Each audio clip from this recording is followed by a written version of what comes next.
नमस्कार, सगरमाथा प्राइम समाचारमा स्वागत छ। म जयन्ती पुडासैनी।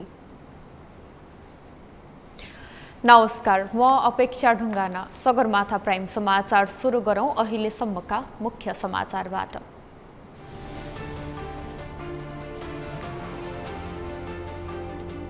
आगामी निर्वाचनमा धाँधली भए प्रतिवादमा उत्रिन कार्यकर्तालाई एमाले अध्यक्ष ओलीको निर्देशन।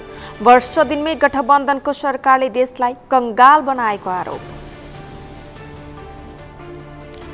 समयमै होसियारी अपनाएर मुलुकको अर्थतन्त्र जोगाएको अर्थमन्त्री शर्माको दाबी। सबै सूचाङ्कहरू सकारात्मक हुँदै गएको जिकिर। गठबन्धन दलहरूबीच सिट बाँडफाँडको टुङ्गो केही दिनमै लाग्ने कांग्रेस नेता गगन थापाको भनाई। आगामी निर्वाचनपछि आफ्नै पार्टी नेतृत्वमा सरकार बन्ने दाबी। बौद्धिक जनशक्ति विदेश पलायन हुने बढ्दो क्रमले 5 वर्षमा 1 खर्ब 57 अर्ब नेपाली रुपैयाँ बाहिरियो। नियन्त्रणका लागि राज्य उदासीन। र तेस्रो एक दिवसीय क्रिकेटमा पाहुना टोली जिम्बाब्वेको जित। 142 रनको लक्ष्य दिएको घरेलु टोली अस्ट्रेलिया 3 विकेटले पराजित।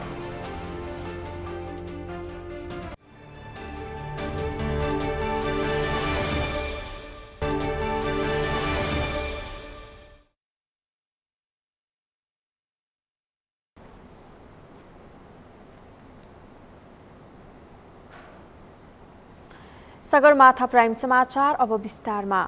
नेकपा एमालेका अध्यक्ष एवं पूर्व प्रधानमन्त्री केपी शर्मा ओलीले आगामी मङ्सिर 4 गतेको निर्वाचनमा धाँधली भए प्रतिवादमा उत्रिन नेता तथा कार्यकर्तालाई निर्देशन दिनुभएको छ।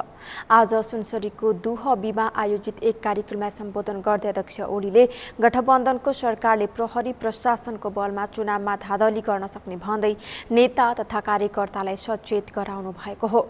सुनसरी क्षेत्र नम्बर 3 बाट नेपाली कांग्रेसका नेता विजय कुमार गच्छदारसँग पराजित भएकी एमाले नेत्री भगवती चौधरीको प्रसङ्ग कोट्याउँदै अध्यक्ष ओलीले चुनावमा धाँधली गर्न सक्ने भन्दै त्यसको प्रतिवादमा उत्रिन तयार रहनुपर्ने बताउनुभयो। उहाँले यसभन्दा अघि 2 पटकसम्म नेकपा एमाले जितेको उक्त क्षेत्र प्रहरी प्रशासन लगाएर राज्य शक्तिको दुरुपयोग गरेर र बाकस साटेर हार घोषणा गराइएको दाबी गर्नुभयो। साट्ने खालका, बुथ कब्जा गर्ने खालका, अशान्ति मचाउने खालका, धाँधली गर्ने खालका कुनै पनि क्रियाकलापमा प्रहरी प्रशासन राज्य संयन्त्रका कुनै पनि अङ्ग र ती अङ्गका व्यक्तिहरू निकायका व्यक्तिहरू सरिक हुने छैनन्, सामेल हुने छैनन् भन्ने मैले विश्वास लिएको छु र त्यसो नगर्न म सबैलाई आग्रह गर्छु। अध्यक्ष ओलीले नेकपा एमाले गडेउला जस्तो नभएको भन्दै 2वटा दाँत भएको जस्तो डस्न तयार हुनुपर्ने बताउनुभयो। उहाँले बुथ कब्जा गर्न खोज्नेलाई आफ्नो मतको र जनताको अभिमतको रक्षा गर्न तयार हुन निर्देशन दिनुभयो। उहाँले मङ्सिर 4 गते नेकपा एमाले बहुमतको सरकार बनाउने दाबी गर्नुभयो। नेकपा एमाले बहुमतको सरकार बनाउनै पर्ने आवश्यकता रहेको जिकिर गर्दै गठबन्धन सरकारले 1 वर्षमा नै देशलाई कंगाल बनाएको आरोप लगाउनुभयो। नेकपा एमाले बहुमतको सरकार बनाउनै पर्छ किनभने यो देश 1 वर्षमा यो गठबन्धनले कंगाल बनाउन लागिसक्यो। हिजोका विकास निर्माणका आयोजनाहरू 1 वर्षको अवधिमा ती आयोजना कटौती गरेर, बाटा कटौती गरेर, अस्पतालका निर्माणहरू कटौती गरेर, बाटाका निर्माण कटौती गरेर, विद्यालयका निर्माण कटौती गरेर, खानेपानी आयोजनाहरू कटौती गरेर बेहाल गरायो। अध्यक्ष ओलीले मङ्सिर 4 गते हुने निर्वाचनमा देश, जनता, लोकतन्त्र, राष्ट्रियता, स्वाधीनता, स्वतन्त्रताले हार्न नहुने बताउनुभयो। उहाँले सरकारमा रहेका दल त्यागेर अहिले नेकपा एमाले प्रवेश गर्नेको लहर चलेको बताउनुभयो। केही समय अघिसम्म निरन्तर ओह्रालो लागेको नेपालको अर्थतन्त्र सुधारोन्मुख दिशातर्फ अघि बढेको जानकारहरूले बताएका छन्। कोरोना महामारीका कारण लामो समय अधिकांश अर्थतन्त्रका सूचकहरू कमजोर बनेको अर्थतन्त्र वस्तुहरूको निर्यातको राम्रो सम्भावना देखिनु, पर्यटक गत वर्षको भन्दा पछिल्लो 6 महिनामा दोब्बरले वृद्धि हुनु मुलुकको अर्थतन्त्र सुधारको बाटोमा आएको हो। एक रिपोर्ट। आदर्श शर्माले समयमै होसियारी अपनाएका कारण मुलुकको अर्थतन्त्र श्रीलङ्काको बाटोमा जान नदिएको दाबी गरेका छन्। नेपाल आर्थिक पत्रकार समाज सेजनले शनिबार काठमाडौँमा आयोजना गरेको एक कार्यक्रममा उनले नेपालको अर्थतन्त्र समाप्त नै हुन्छ भन्ने चर्चा चलिरहँदा सरकारले आवश्यक नीति लिएर बिग्रन नदिएको जिकिर गरे। अहिले कायमी रहेको तरलताको समस्या हल गर्न सरकारले समयमै बजेट खर्च गर्नतर्फ विशेष ध्यान दिएको अर्थमन्त्री शर्माको भनाइ छ। समयमै होसियारी अपनाएको कारणले नेपाल श्रीलङ्का नै हुन्छ, नेपालको अर्थतन्त्र अब मतलब समाप्तै हुन्छ भनेर धेरै ठुला आवाजहरू निस्किए। नकारात्मक रूपले निस्किए ती आवाजहरूलाई पनि हामीले सकारात्मकमा लिँदै केही हाम्रा आफ्ना नीतिगत रूपमा हामीले केही निर्णयहरू गऱ्यौँ, होसियारी अपनायौँ र त्यसले गर्दाखेरि हामीले अर्थतन्त्रको मतलब बिग्रिन दिएनौँ।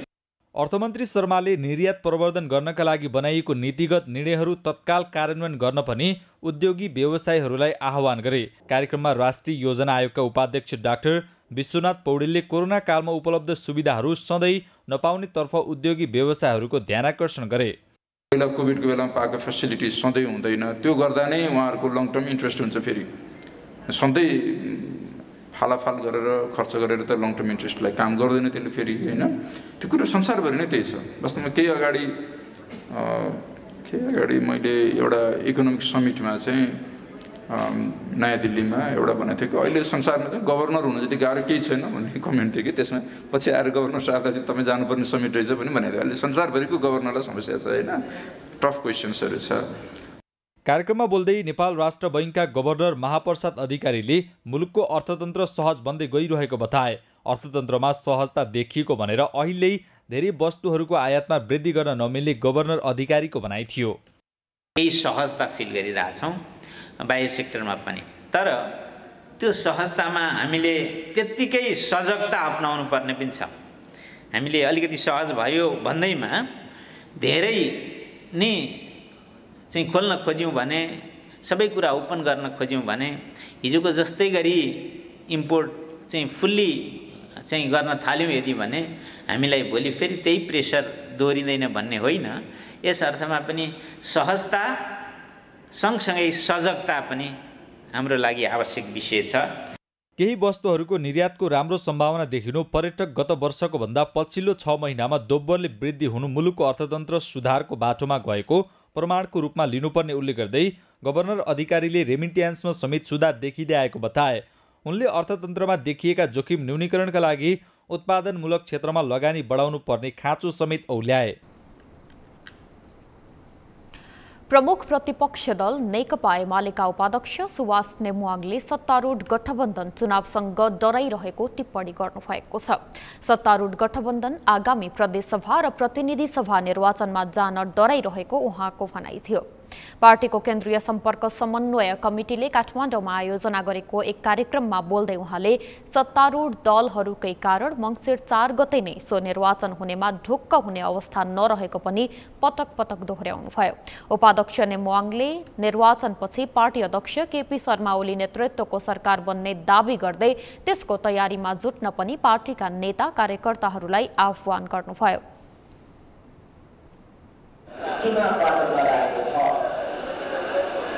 स्थानीय तहको निर्वाचन हामीले ठुलो दबाब दिए पश्चात, निर्वाचन आयोगले दबाब दिए पश्चात मात्रै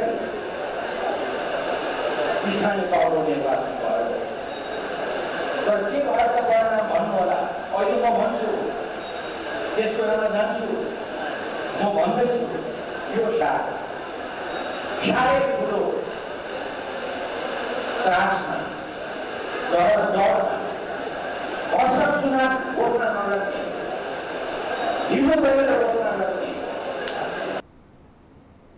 उपाध्यक्ष नेमुवाङले सरकारले लोकतान्त्रिक विधि र प्रक्रियालाई समेत लत्याएको आरोप लगाउनुभयो। उहाँले निर्वाचनमा गएपछि जनताले आफ्नो पार्टीको पक्षमा मतदान गर्ने विश्वास समेत व्यक्त गर्नुभयो।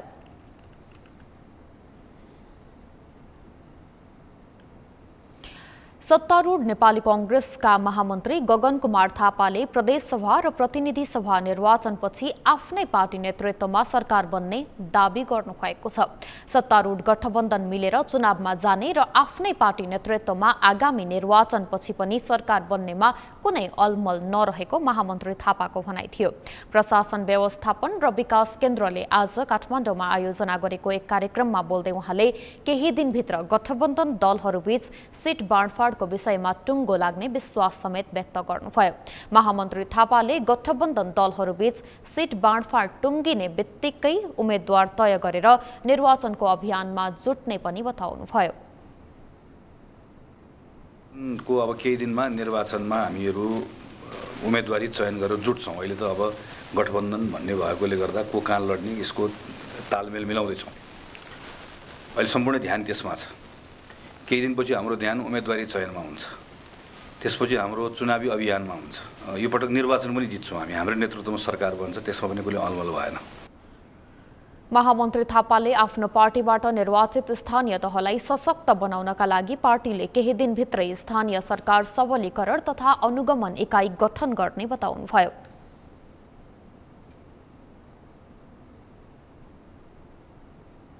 छौँ भने स्थानीय सरकारको साथी निर्वाचित भएर आउनुभयो। पार्टीमा हामी एउटा डेडिकेटेड र एउटा पर्मानेन्ट खालको एउटा इकाइ बनाउन खोज्दैछौँ, जहाँ चाहिँ जसलाई हामी स्थानीय सरकार सबलीकरण तथा अनुगमन इकाइ भनेर पार्टीभित्र राख्न खोज्दैछौँ, जसले 5 वर्ष हाम्रो स्थानीय सरकारलाई निरन्तर रूपमा उहाँहरूलाई इनेबल गर्ने हो, एम्पावर गर्ने हो।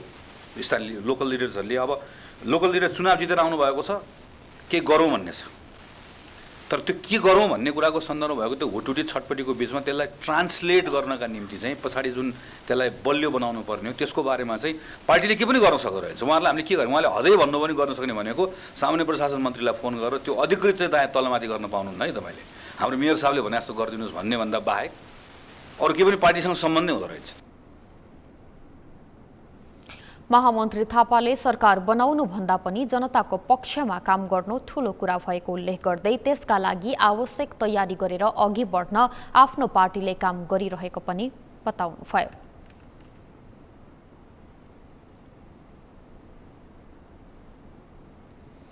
आगामी निर्वाचनका लागि दलहरू उम्मेद्वार सिफारिसमा व्यस्त भइरहँदा स्वतन्त्र उम्मेद्वारमा घोषणा पनि धमाधम हुन थालेको छ। स्थानीय तहको मतपरिणामले हौसिएका स्वतन्त्र उम्मेद्वारहरूले संघीय निर्वाचनका लागि विभिन्न क्षेत्रबाट उम्मेदवारी घोषणाको क्रम बढिरहेको छ। स्वतन्त्र उम्मेद्वार र नयाँ दलको घोषणाले निर्वाचनमा कसलाई छान्ने भन्नेमा मतदाताहरू पनि आआफ्नै ढङ्गले सोच्न थालेका छन्। यसबाट स्थापित पुराना दलमाथि पनि केही चुनौती थपिएको छ। अमृत ढकालको रिपोर्ट। पछिल्लो समय निर्वाचनको सङ्घारमा नयाँ दल खोल्ने र स्वतन्त्र उम्मेदवारी दिनेहरूको होड नै चलेको छ। स्थानीय तहको मत परिणामका कारण पनि आगामी सङ्घीय निर्वाचनका लागि स्वतन्त्र उम्मेदवार दिनेहरूले धमाधम उम्मेदवारी घोषणा गरिरहेका छन्।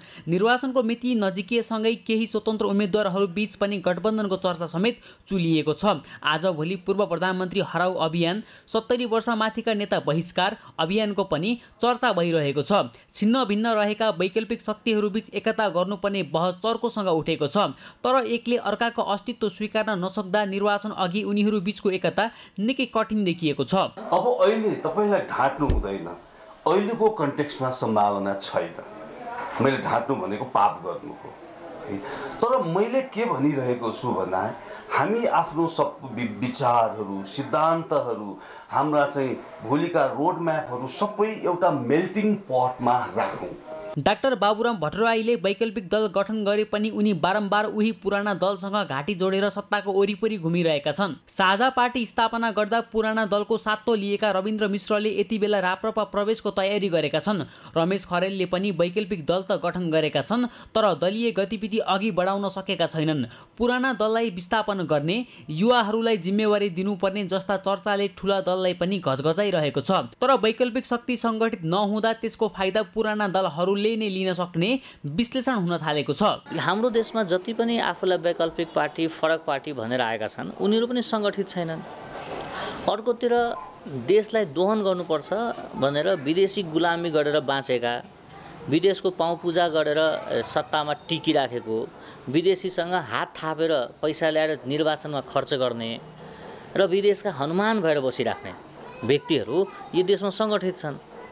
त्यही भएर अपराधिक मानसिकताको व्यक्तिहरू सङ्गठित भइराखेको ठाउँमा असल मानसिकताको व्यक्तिहरू असङ्गठित भइराख्ने हो भने यो युद्ध जितिँदैन। त्यही भएर तपाईँले नाम लिएका जति पनि व्यक्ति छन् उहाँहरू सबैले साझा कार्यक्रम बनाउनुपर्छ। राप्रपा पनि वैकल्पिक शक्तिका रूपमा स्थापित हुने प्रयासमा हुँदा एमालेबाट विभाजन भएर गठन भएको नेकपा एकीकृत समाजवादीले पनि वैकल्पिक दलको दाबी गर्दै आएको छ। दर्जनभन्दा बढीले वैकल्पिक शक्ति भन्दै नयाँ दल गठन गरेपछि मतदाता पनि अलमलमा पर्ने जोखिम पनि उत्तिकै छ। त्यसैले सामाजिक सञ्जालमा भन्दा पनि चुनावी मैदानमा वैकल्पिक शक्तिहरू एक हुन सके आगामी निर्वाचनको नतिजाले पनि स्थानीय तहको परिणामलाई नपछ्याउला भन्न सकिँदैन। सगरमाथा टेलिभिजनका लागि क्यामेरामा सम्पूर्ण लम्सालका साथमा अमृत ढकाल, काठमाडौँ। समाचारमा पालो भएको छ विश्रामको। विश्रामपछि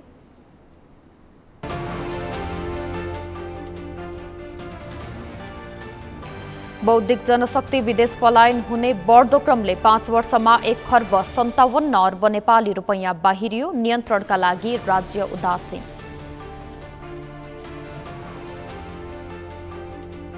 ताइवानलाई 1 अर्ब बढीको सैन्य उपकरण उपलब्ध गराउने अमेरिकाको घोषणा। ताइवानमा तनाव निम्त्याएको भन्दै चीनको आपत्ति। र तेस्रो 1 दिवसीय क्रिकेटमा पाहुना टोली जिम्बाब्वेको जित। 142 रनको लक्ष्य दिएको घरेलु टोली अस्ट्रेलिया 3 विकेटले पराजित।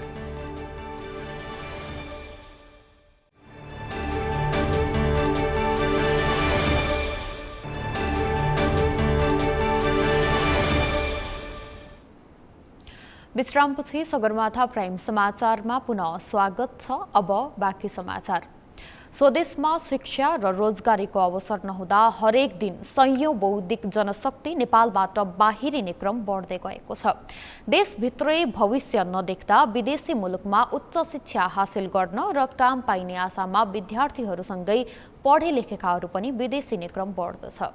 गत आर्थिक वर्षमा मात्रै 1,12,000 बढीले शिक्षा मन्त्रालयबाट नो अब्जेक्सन सर्टिफिकेट एनओसी लिएका छन्। यो बाहेक एनओसी नलिएकनै भारतमा पढ्न जाने नेपालीहरूबाट पनि त्यही बराबरको रकम देशबाट बाहिरिएको छ। यशोदा भण्डारीको रिपोर्ट। र विदेशमै रोजगारीको अवसर खोज्न हरेक वर्ष हजारौं नेपालीहरू बाहिरिनु नेपालका लागि नौलो विषय होइन। प्रत्येक वर्ष हजारौं दक्ष युवा शक्ति विदेश पलायन हुने गरेका छन्। गत आर्थिक वर्षमा मात्रै 1 लाख भन्दा बढीले शिक्षा मन्त्रालयबाट विदेशमा उच्च शिक्षा अध्ययनको स्वीकृति नो अब्जेक्सन लेटर लिएका छन्, जसबाट राज्यको झण्डै 60 अर्ब रुपैयाँ बाहिरिएको तथ्याङ्क छ।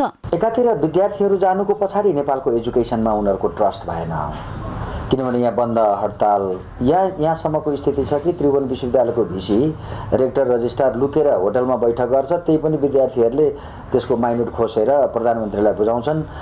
प्रधानमन्त्रीले 1 महिना अगाडि नै ताला खोल्नु भनेर निर्देशन दिन्छन्, ताला खुल्या हुँदैन। शिक्षा मन्त्री चुपचाप छ। त्यसैले यो देश अराजक, शिक्षा क्षेत्रमा यो अराजकता, यो लेभलको अराजकताले विद्यार्थीहरू बाहिर गए। आर्थिक वर्ष 2075-76 देखि 78-79 सम्मको तथ्याङ्क केलाउँदा राज्यको 1 खर्ब 57 अर्ब रुपैयाँ वैदेशिक अध्ययनका लागि मात्रै बाहिरिएको छ। देशको कमजोर र अस्तव्यस्त शैक्षिक अवस्थाकै कारण उक्त धनराशि बाहिरिएको हो। रमाइलो कुरा त के छ भने त्रिभुवन विश्वविद्यालयको आर्थिक वर्ष 2077-78 को बजेट जम्मा 21 अर्ब 86 करोड छ। तर त्यही वर्ष विदेश अध्ययन गर्न जाने नेपाली विद्यार्थीबाट करिब 25 अर्ब विदेशिएको राष्ट्र बैङ्कको तथ्याङ्क छ। मुलुककै पुरानो र उत्कृष्ट विश्वविद्यालय त्रिवीको वार्षिक बजेटभन्दा ठूलो धनराशि अध्ययनका लागि बाहिरिएको वास्तविकताले मुलुकको शैक्षिक स्तर र आस्थालाई नै चुनौती दिएको छ। यस विषयमा राज्य हाँक्नेहरूले सोच्नुपर्ने हुन्छ। शिक्षा चाहिँ बेरोजगारी उत्पादन केन्द्र बन्नु भएन। शिक्षाको करिकुलममा परिवर्तन हुन आवश्यक छ। शिक्षामा भोकेसनल बनाउनु पर्यो, शिक्षा व्यावहारिक बनाइनु पर्यो र शिक्षाबाट टेक्निकल म्यानपावर उत्पादन गरिसके पछाडि त्यो म्यानपावरलाई रोजगारीको व्यवस्था सरकारले ग्यारेन्टी गर्नु पर्यो। सरकारले रोजगारीको ग्यारेन्टी गर्यो। यहाँका ब्रेनहरूको अब्बल ब्रेनहरूलाई अब्बल दर्जामा रोजगारीको ग्यारेन्टी सरकारले गर्न सक्यो भनेदेखि ब्रेनहरू रहरले विदेशी नै होइनन्।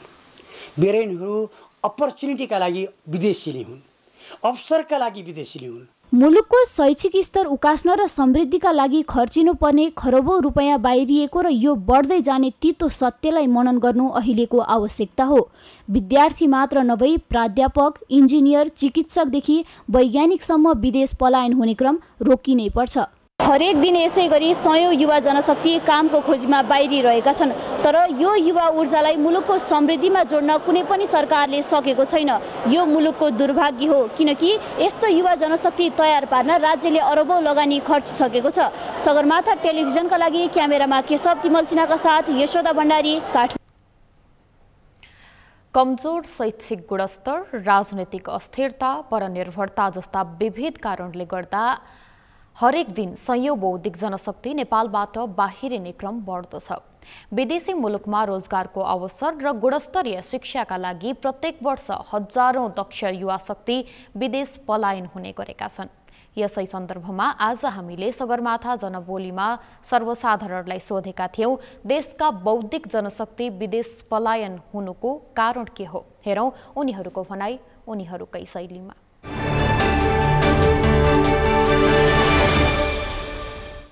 देशमा राजनैतिक अस्थिरता छ एउटा, अर्को कारण जुन बौद्धिक जनशक्तिहरू हुन्छ उहाँहरूले अलिकता राम्रो पारिश्रमिकको आशा गर्नुभएको हुन्छ, त्यो नेपाल सरकारले दिन सकेको छैन र देशमा उद्योग धन्दा कल कारखानाहरू ठप्प हुँदै गएका छन्। भएका उद्योग धन्दा कल कारखानाहरू पनि एउटा राष्ट्रले भनौँ देशले बेचेर खाइसकेको अवस्था छ। यहाँ उद्योग धन्दा कल कारखानाहरू पनि छैनन्, रोजगारीको अवसर छैन। त्यस कारणले गर्दाखेरि रोजगारीको लागि नै बौद्धिक शक्तिहरू चाहिँ विदेशिएको मलाई अनुभव हुन्छ। एक त यो देशमा रोजगारको अपर्च्युनिटी अलिक कम छ होइन। अब जस्तो केही कुरामा दक्षता प्राप्त गरिसकेपछि त्यो फिल्डमा जाँदाखेरि अब एउटा मान्छेलाई सस्टेन हुन सक्ने खालको एउटा त्यो इन्कम जेनेरेटिङ उस पनि छैन होइन, इन्कम पनि त्यति छैन। अनि प्लस अब देशको स्थिति यस्तो छ, गन्जागोल छ, सबै अब केही गर्न खोज्यो भने अब तपाईँको केही कुरामा दर्ता गर्न लायो भने 10 ठाउँ लाइन बस्नुपर्ने छ, त्यस्तै खालको समस्याले गर्दा देशमा अब रोजगारी छ न त, तर त्यो टेक्निकल्ली मान्छेलाई थाहा चाहिँ छैन क्या छ भन्ने कुरा होइन। मैले पनि अहिले काम गरिरहेको नि त होइन, यसरी काम गर्ने भने चाहिँ अब रोजगारी छ, तर त्यो स्पेसिफिक मान्छेमा कस्तो हुन्छ त्यो एउटा सर्टन एजमा अब जस्तो हाम्रो जस्तो एजमा चाहिँ कस्तो हुन्छ भन्दा पढ्यो होइन, पढेपछि चाहिँ आफूले पढे अनुसारको जागिर नहुने एउटा पहिलो कारण त त्यो एकदम यङ जेनेरेसन गइरहेको छ नि त बाहिर, त्यो नै हो जस्तो लाग्छ। अनि अर्को चाहिँ कस्तो भन्दा मान्छेमा स्किल्स चाहिँ छैन नि त अलि यो मिड एजकोमा चाहिँ, अनि उनीहरू चाहिँ यो जति पनि खाडी जाने वा अरू इन्डिया जाने होइन, त्यो कारण चाहिँ त्यो लाग्छ मलाई मेन भनेको। अनि हाम्रो जेनेरेसनको मान्छेमा चाहिँ जस्तो पढेको अनुसारको जबै पाउँदैन क्या झ्याप्प होइन। देशमा रोजगारीको अवसर नपाएर अब पढे लेखेका मानिसहरूले अब यहाँ जस्तै बिए डिग्री मास्टर गरेर नि कुनै काम नपाएको कारणले गर्दा युवाहरू विदेशी नै बाध्य भएका छन्। जस्तै अब नेपाल सरकारले युवाहरूको लागि लोन दिने के गर्ने भन्छ, तर त्यो नेताहरूको आफ्नो मान्छेलाई मात्रै, आफ्नो नजिकका मान्छेलाई मात्रै नै प्रयोग हुने भएकोले हामी जस्ता गरिब दुखीहरू विदेशी हुन बाध्य छौँ। नेपालमा कुनै रोजगारीको सिलसिला छैन, कुनै फ्याक्ट्रीहरू छैनन्, भएकै फ्याक्ट्रीहरू पनि बन्द भइरहेछन्। यसै कारणले गर्दा देशका युवाहरू विदेशी हुन बाध्य छन्। विदेशी हुनुको कारण चाहिँ अब अवसरहरू नदेखेर होइन, अब अभिभावकत्व गर्ने चाहिँ देश सञ्चालन गर्ने मान्छे राम्रो नभएर तिनीहरूले जानकारी दिन नसकेर होइन, अब लयमा लागेर पनि हुन्छ धेरै जस्तो, अनि मेहनत गर्नुपर्ने भावना छैन होइन, त्यही भएर पनि हो।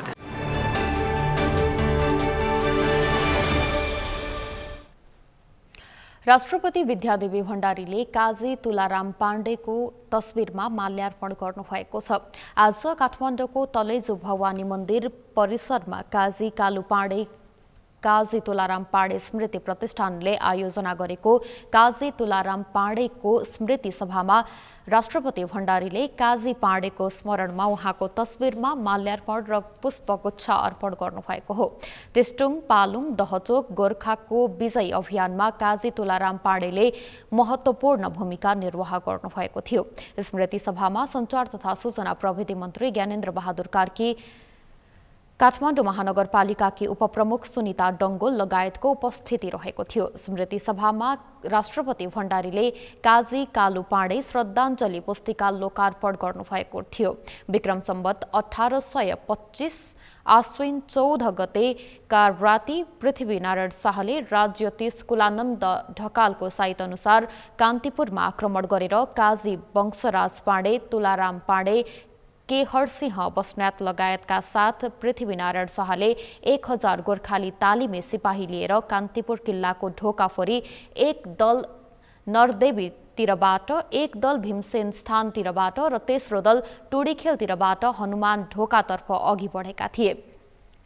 राजा जयप्रकाश मल्ल खुशी साथ इन्द्र जात्रा मनाइरहेको समयमा गोर्खाली सेनाको आक्रमण हुँदा हतप्रद भएका थिए। अत 4 घण्टासम्म अव्यवस्थित युद्ध लडेर 300 अङ्गरक्षकका साथ जयप्रकाश मल्ल तलेजुमा सेतो बारुद ओछ्याई पाटनतिर भागेपछि गोर्खाली सेना तलेजुमा प्रसन्नताका साथ विजयोन्मादमा प्रवेश गरेका थिए। सोही बेलामा बारुद जल्दा तुलाराम पाँडे सहितका केही सिपाही जलेर मृत्युवरण गरेका थिए।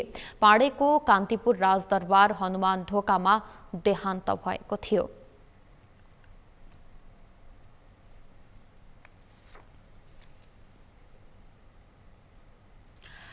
पोखरा महानगरपालिकाले नयाँ नेतृत्व आएपछिका 100 दिनका उपलब्धि सार्वजनिक गरेको छ। पदस्थापन गरेको 100 दिन पूरा गरेको अवसरमा पोखरामा आज पत्रकार सम्मेलन गरी नगर प्रमुख धनराज आचार्यले 100 दिनका 100 उपलब्धि सार्वजनिक गर्नुभएको हो।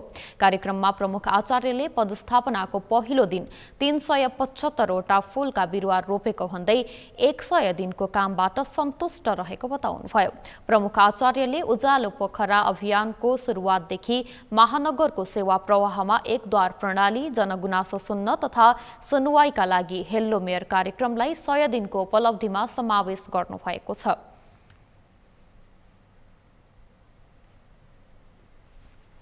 अहिले हामी आन्तरिक जीवनलाई व्यवस्थित गर्ने क्रममा छौँ। त्यति भनेको त्यो काम गर्दैछौँ र त्यसमा म सन्तुष्ट छु।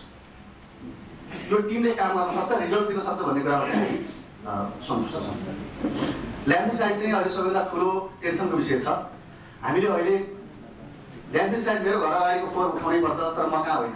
यो 100 दिन हामी अमृत बनाउनेतिर होइन, चौला बनाउनेतिर, यसको बेस बनाउनेतिर, आन्तरिक व्यवस्थालाई बलियो बनाउनेतिर बढी खर्च गरेका छौँ भन्ने कुरा म साथीहरूलाई अनुरोध गर्न चाहन्छु।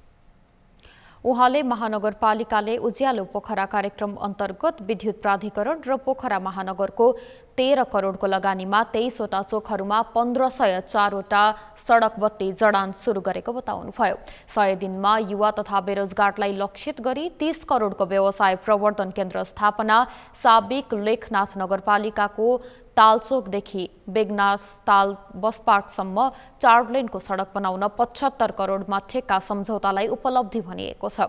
आगामी अङ्ग्रेजी नयाँ वर्षको अवसरमा पोखराको अन्तर्राष्ट्रिय विमानस्थल सञ्चालन हुनुअघि आवश्यक फोहोर व्यवस्थापन हुने महानगरको दाबी छ।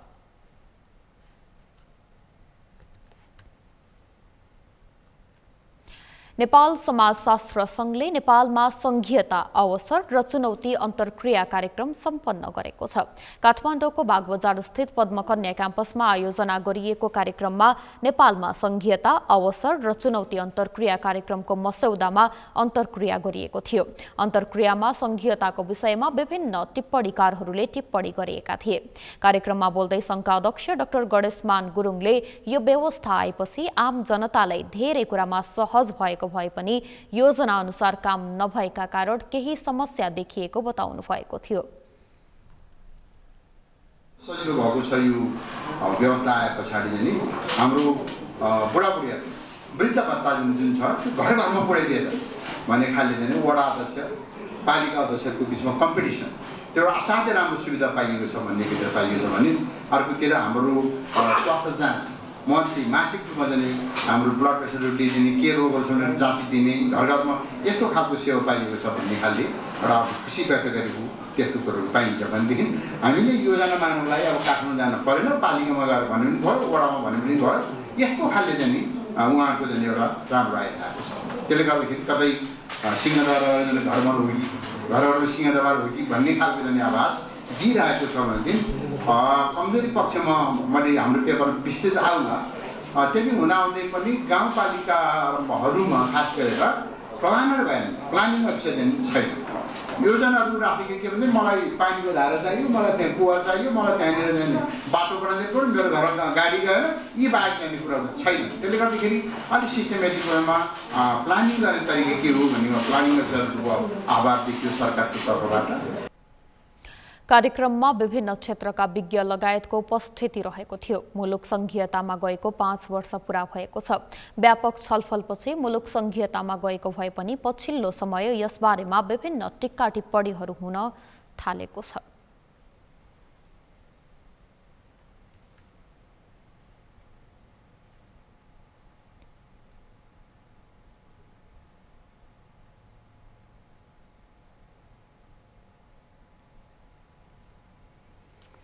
सुदूरपश्चिमको प्रमुख सांस्कृतिक पर्वका रूपमा रहेको गौरा पर्वको रौनक सुरु भएको छ। सुदूरपश्चिमको लोक संस्कृतिमा आधारित गौरा पर्व भाद्र कृष्ण पक्षको पञ्चमीका दिनबाट सुरु भएको हो। पर्व सुरु भएसँगै घर घरमा पञ्च अन्न बिरुडा भिजाएर गौराको थालनी गरिने प्रचलन रहँदै आएको छ। कञ्चनपुरबाट ऐश्वर्या कुँवरको रिपोर्ट। सुदूरपश्चिम प्रदेशमा गौरा पर्वको रौनक छाएको छ। भाद्र शुक्ल पञ्चमीदेखि आरम्भ हुने सुदूरपश्चिमेलीहरूको महान पर्व गौराको मुख्य दिन आज आठवाली अर्थात् अष्टमी हर्षोल्लासका साथ मनाइएको छ।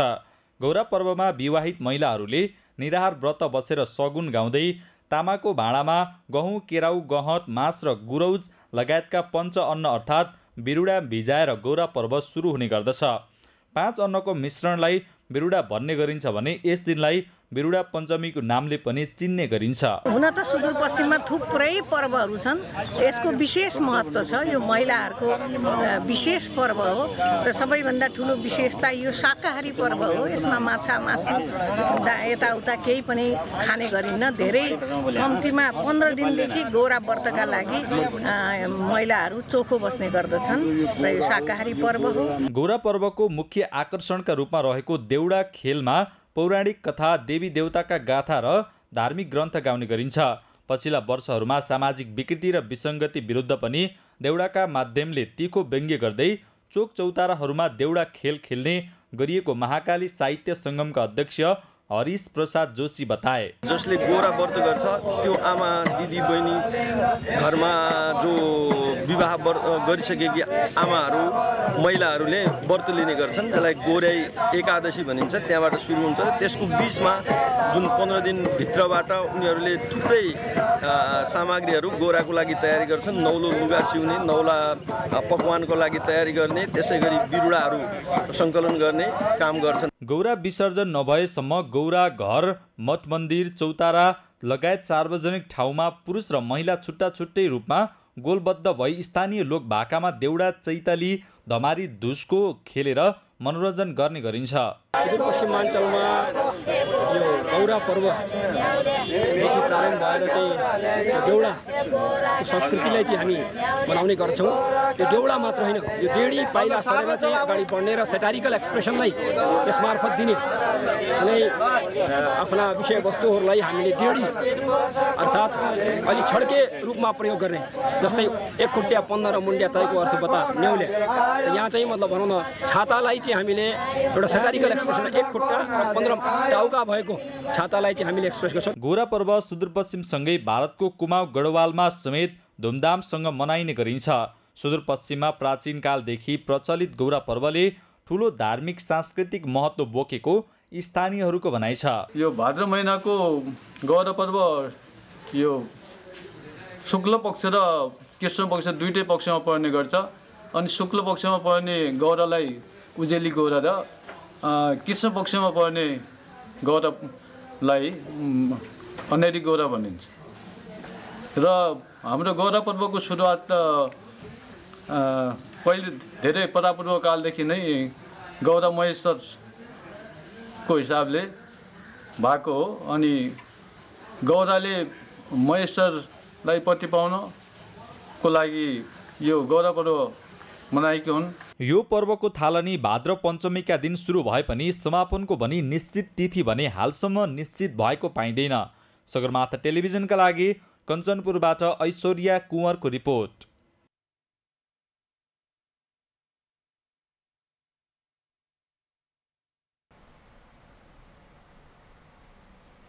सरकारले केही महत्त्वपूर्ण परियोजनालाई राष्ट्रिय गौरवको योजनाको रूपमा अघि बढाएको छ। राष्ट्रिय महत्त्वका यस्ता परियोजना समयमै सम्पन्न हुनुपर्ने हो, तर विभिन्न कारण देखाउँदै परियोजना निर्माण सुस्त हुँदा परियोजनाको लागत बढ्ने गरेको छ। शिशिर पाण्डेको रिपोर्ट। आर्थिक वर्ष 2068-69 तत्कालीन प्रधानमन्त्री बाबुराम भट्टराई नेतृत्वको सरकारले राष्ट्रिय अर्थतन्त्र र जनजीविकामा दूरगामी प्रभाव पार्ने महत्त्वपूर्ण योजनाहरू सुरु गरेको थियो। 17वटा परियोजनाबाट सुरु भएको परियोजनाको संख्या बढेर अहिले 24 पुगेको छ। तर परियोजना सुरु भएको 10 वर्ष बितिसक्दा समेत परियोजनाको निर्माण सुस्त गतिमा चलिरहेको छ। 10 वर्ष अघि सुरु भएको माथिल्लो तामाकोसी जलविद्युत आयोजनाको कार्य भने सम्पन्न भएको छ, तर बाँकी रहेका 23 आयोजनाका काम भने पूरा हुन सकेका छैनन्। सरकार परिवर्तनसँगै आयोजनामा राजनीतिक हस्तक्षेपका कारण यस्ता परियोजना निर्माणमा ढिला हुने राजनीतिक दलका नेताहरूले नै स्वीकार गर्ने गरेका छन्। आयोजना होस्, कुनै पनि निर्णय प्रक्रियामा अनावश्यक हस्तक्षेप गर्दै जब यस्तो अनावश्यक हस्तक्षेप हुन थाल्छ, त्यहाँ चाहिँ फाइदा बेफाइदा कुराहरूले चाहिँ प्राथमिकता पाउन थाल्छ। आयोजना सम्पन्न गर्ने देश र समाजको लागि मूलभूत रूपमा केन्द्रबिन्दुमा राख्नुको सट्टा यसमा व्यक्तिगत फाइदाहरू, पार्टीगत फाइदाका कुराहरूलाई चाहिँ प्राथमिकता राख्न थालिन्छ। त्यस बेलामा समस्या आउँछ।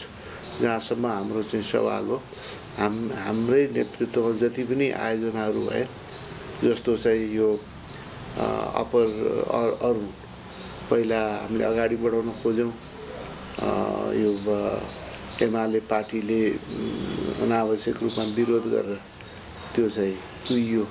आर्थिक वर्ष 2077-78 असार मसान्तसम्ममा राष्ट्रिय गौरवका आयोजनाको प्रगति करिब 16% मात्रै रहेको महालेखा परीक्षक कार्यालयले जनाएको छ। महालेखाको 59औं वार्षिक प्रतिवेदनका आधारमा पोखरा क्षेत्रीय अन्तर्राष्ट्रिय विमानस्थल, गौतम बुद्ध अन्तर्राष्ट्रिय विमानस्थलको प्रगति सकारात्मक देखिएको छ भने अन्य परियोजनाको प्रगति भने निराशजनक रहेको छ। हामी चाहिँ महालेखा परीक्षकको कार्यालयले लेखा परीक्षण गर्ने भएकाले लेखा परीक्षणमा जे सूचना आएको हुन्छ त्यो सूचनाको आधारमा हामीले हाम्रो कुराहरू प्रतिवेदनमा लेख्छौँ र महालेखा परीक्षकको वार्षिक प्रतिवेदनमा लेख्छौँ। र वार्षिक प्रतिवेदनको अनुसार हेर्ने हो भने राष्ट्रिय गौरवको आयोजनाको अहिलेसम्मको स्थिति त्यति सन्तोषजनक देखिँदैन र भएका आयोजना मध्ये पनि समयमा सम्पन्न भइरहेका छैनन्। अहिले सरस्वती हेर्नुभयो भने माथिल्लो तामाकोसी आयोजना सम्पन्न भएको देखिन्छ भने मेलम्ची खानेपानी आयोजना सम्पन्न भइसक्यो भने तापनि फेरि पछि बाढीको कारणले केही समस्याहरू आएको छ। गौतम बुद्ध विमानस्थलमा पनि 100% भइसकेको छैन। समग्रमा त्यति राम्रो देखिँदैन। गौरवका आयोजनाहरूलाई कुल 82 अर्ब 24 करोड रुपियाँ बढी बजेट विनियोजन गरिएको थियो। विनियोजन बजेट मध्ये गत आर्थिक वर्षको पहिलो 6 महिनामा 16.39% मात्र बजेट खर्च भएको छ। यसरी सम्बन्धित क्षेत्रको तथ्याङ्क अनुसार राष्ट्रिय गौरवका आयोजनाका लागि गत आर्थिक वर्षमा 3 अर्ब 38 करोड 46 लाख रुपियाँ पुँजीगततर्फ 66 अर्ब 47 करोड रुपियाँ र वित्तीय व्यवस्थापनतर्फ 12 अर्ब 38 करोड 46 लाख रुपियाँ गरी 82 अर्ब 24 करोड 44 लाख रुपियाँ बजेट विनियोजन गरिएको थियो। आयोजनाको विस्तृत प्रतिवेदन पूरा नहुँदा, मुआवजा वितरणमा समस्या हुँदा, आन्तरिक समस्या, निरीक्षणको अभावका कारण गौरवका आयोजनाहरू अल्पत्र अवस्थामा रहेको निर्माण व्यवसायीहरूको भनाइ छ। काम गर्दै जाँदाखेरि अनसर्टेन्टी धेरै हुन्छ यस्तो प्रोजेक्टमा, अनि त्यस भेरिएसनको कुराहरू आउँछ। भेरिएसनको कुरा आउँदा अब तलको जमिनमुनिका अब अनफोर्सिन कुराहरू जुन चाहिँ हामीले पहिला देखेका हुँदैनौँ अथवा डिजाइन गर्दाखेरि परेका समस्याहरूले गर्दा भेरिएसनको कारणले गर्दाखेरि पनि अलिकति ओभरअल त्यो समयमा सम्पन्न हुन नसकेको स्थिति छ। ओभरअल हाम्रो इन्फ्रास्ट्रक्चर गभर्नेन्सको सम्पूर्ण पाटोलाई हामीले इन्टिग्रेटेड रूपमा चाहिँ एकीकृत हिसाबले चाहिँ हामीले त्यसलाई एड्रेस गर्नुपर्छ। त्यसमा अब त्यो प्रोजेक्ट कन्सेप्सनदेखि डिजाइन, इम्प्लिमेन्टेसन, त्यसको चाहिँ अब अपरेसन एन्ड मेन्टेनेन्सको पुरै साइकललाई राम्रोसँग हेरेर त्यो आवश्यक प्रोजेक्ट हो कि होइन र त्यसमा चाहिने हामीले ड्यु डिलिजेन्स गरेका छ कि छैनौँ, प्रपर स्टडी गरेका छौँ कि छैनौँ त्यो हेर्नुपर्छ। त्यसमा हाम्रो प्रोजेक्ट म्यानेज गर्ने टिम पनि फ्रिक्वेन्टली चेन्ज भइरहेको हुन्छ, कहिले को जाने को आउने भइरहेको हुन्छ होइन। धेरै इस्युजहरू छ, एउटा त्यो पर्टिकुलर यही भन्ने कुराहरू छैन, तर यसलाई होलिस्टिक रूपमा हेरेर चाहिँ हामीले चाहिँ त्यसलाई एड्रेस गर्ने कोसिस गर्नुपर्छ। राष्ट्रिय गौरवका आयोजनाहरूको काम सुरु भएको 10 वर्षमा एउटा आयोजना मात्र पुरा भएको छ भने बाँकी रहेका अन्य आयोजनाको काम हुन सकेको छैन। कुनै पनि आयोजना समयमै पुरा भई सम्पन्न नहुँदा आयोजनाको लागत समेत बढिरहेको छ भने राज्यले समयमै लाभ लिन सकेको छैन। सगरमाथा टेलिभिजनका लागि क्यामेरामा सम्पूर्ण लम्सालका साथमा शिशिर पाण्डे, काठमाडौँ। रामबाबु ज्ञान सामाजिक सेवा पुरस्कार कोषले हरेक वर्ष जस्तै यस वर्ष पनि 8 जनालाई पुरस्कृत गरेको छ। काठमाडौँमा एक कार्यक्रमको आयोजना गर्दै कोषले 6वटा संस्थाका 8 जनालाई पुरस्कृत गरेको हो।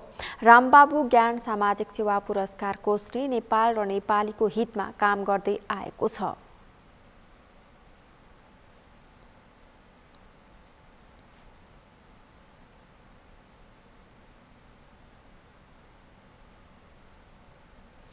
सगरमाथा प्राइम समाचारमा एकैछिन विश्रामपछि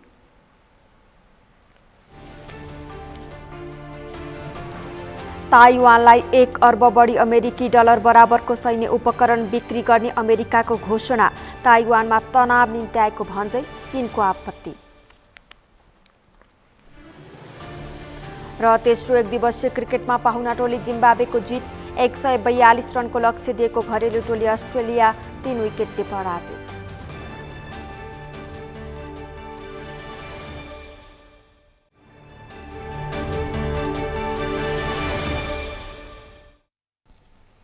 अब पालो अर्थ समाचारको।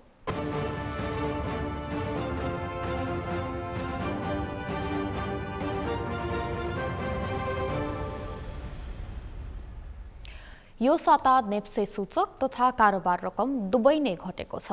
नियमित कारोबारको लागि नेप्से सातामा 6 कार्य दिन नै खुल्ला रहेको थियो, जसमध्ये 2 दिन झिनो अङ्कले बढेको नेप्से बाँकी 4 कार्य दिन भने लगातार घटेको थियो।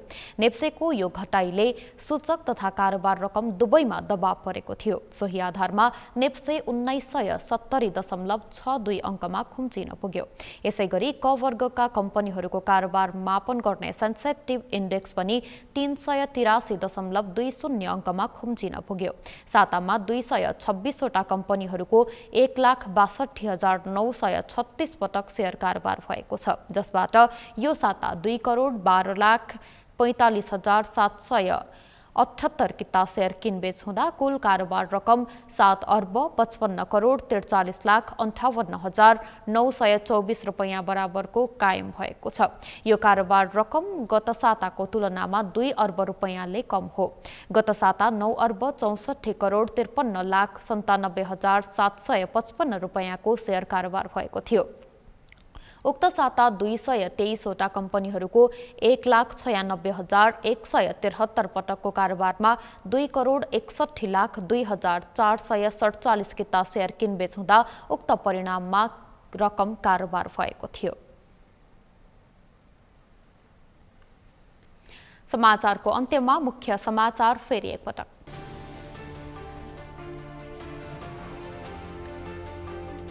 आगामी निर्वाचनमा धाँधली भए प्रतिवादमा उत्रिन कार्यकर्तालाई एमाले अध्यक्ष ओलीको निर्देशन।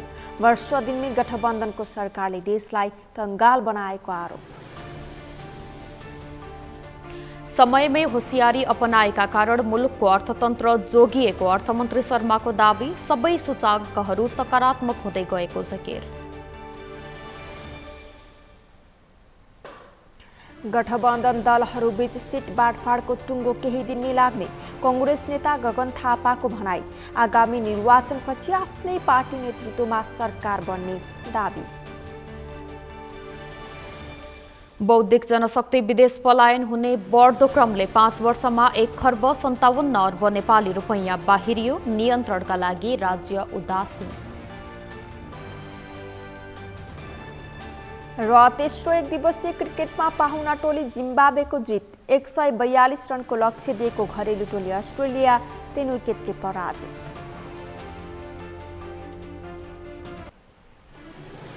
हवस् त सगरमाथा प्राइम समाचार अहिलेलाई सकियो। तपाईँ समाचार बुलेटिनका साथै सगरमाथा टेलिभिजनका सम्पूर्ण कार्यक्रम www.sagarmatha.tv मा पनि पढ्न र हेर्न सक्नुहुनेछ।